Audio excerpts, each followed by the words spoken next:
얼마 전에 한 분이 이런 댓글을 주셨습니다. 목사님, 용서를 어떻게 하나요? 진심에서 우러나오는 용서가 안 돼요. 라는 짧은 댓글을 주셨습니다. 여러분, 성경은 말합니다.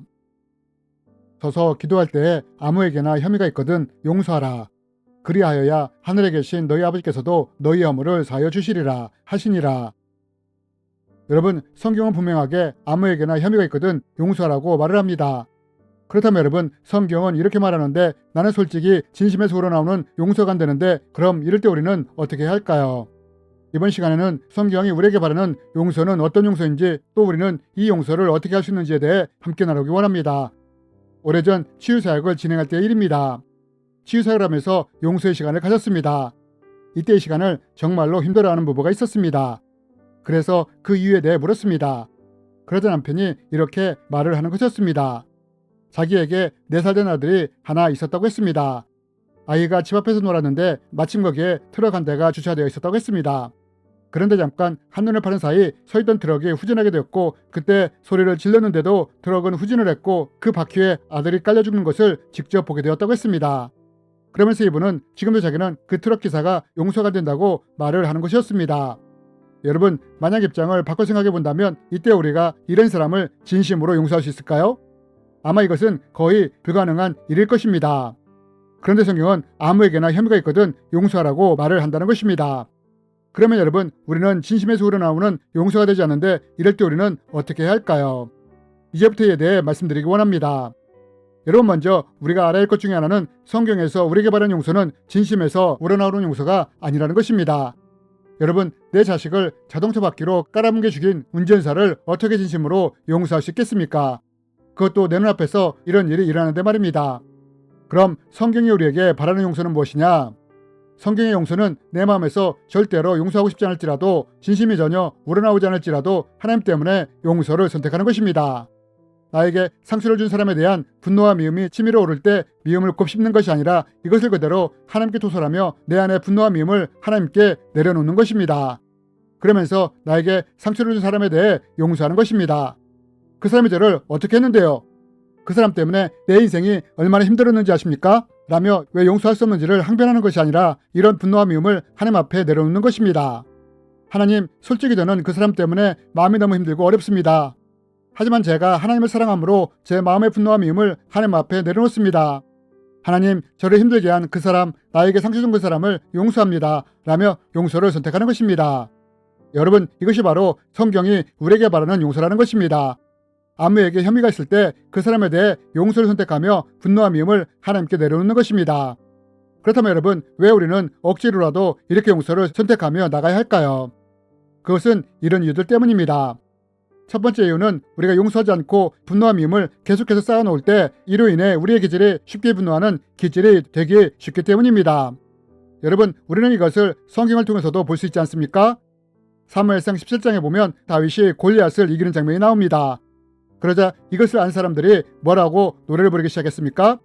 사울은 천천히요, 다윗은 만만이라고 부르기 시작하지 않았습니까? 그러자 이것을 들은 사울이 어떻게 반응했습니까? 사울이 그 말에 불쾌해하며 심히 노하여 이르되 다윗에게는 만만을 돌리고 내게는 천천만 돌리니 그가 더 얻을 것이 나라 말고 무엇이냐 하고 그날 이후로 사울이 다윗을 주목하였더라. 여러분, 우리가 이것을 통해 볼 수 있는 것이 무엇입니까? 사람들이 사울보다 다윗을 더 인정하자 사울은 화를 내면서 이것을 불쾌하게 여기며 다윗을 주목하기 시작했다는 것입니다. 이때부터 사울의 시기와 질투로 인해 다윗에 대한 미움과 분노가 생기기 시작했다는 것입니다. 그리고 이로 인해 계속해서 사울이 다윗을 죽이려고 하지 않습니까? 뿐만 아니라 우리는 이런 사울이 자기 자식에게도 불가추하는 것을 볼 수 있지 않습니까? 여러분, 우리는 사울이 다윗에 대한 분노와 미움을 가진 후에는 성경 어디에도 온화한 왕의 모습을 찾아볼 수가 없습니다. 여러분, 이렇듯 우리가 누군가에 대한 미움과 분노가 있을 때 이것이 해결되지 않은 상태로 계속 있게 된다면 쉽게 분노하는 기질로 바뀔 수 있다는 것입니다. 여러분, 왜 우리가 용서를 선택해야 하느냐? 그것은 우리가 누군가에 대한 미움과 분노를 해결하지 않고 계속 가지고 있다면 자신도 모르게 쉽게 분노하는 기질로 바뀌기 때문입니다. 또한 이로 인해 혈관이나 뼈에 대한 질병이 발생하기 쉽기 때문입니다. 그럼 또 우리는 왜 용서를 선택해야 하느냐? 그 두 번째 이유는 이것이 해결되지 않을 때 마귀에게 틈을 주기 때문입니다. 분을 내어도 죄를 짓지 말며 해가 지도록 분을 품지 말고 마귀에게 틈을 주지 말라. 여러분, 왜 우리가 진심으로 우러나오지 않더라도 용서를 선택해야 하느냐?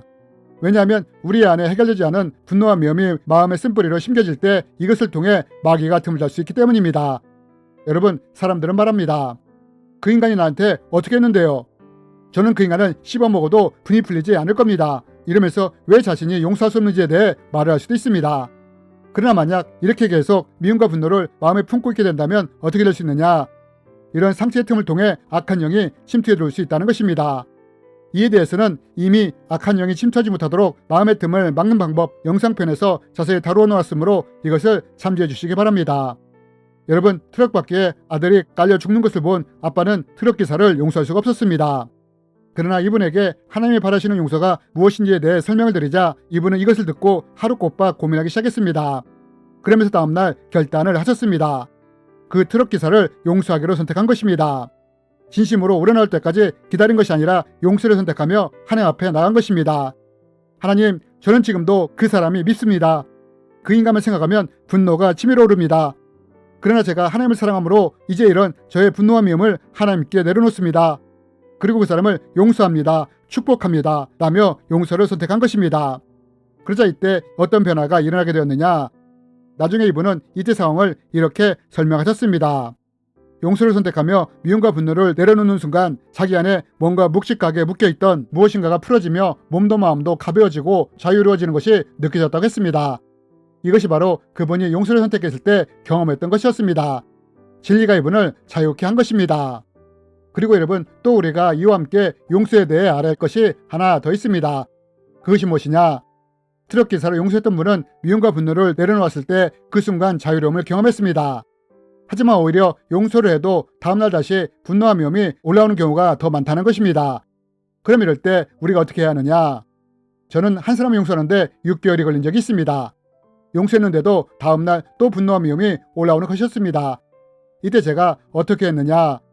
이 미움과 분노가 올라올 때마다 그 사람에 대해 용서하는 기도를 했다는 것입니다. 그리고 6개월 후에 어떤 경험을 하게 되었느냐?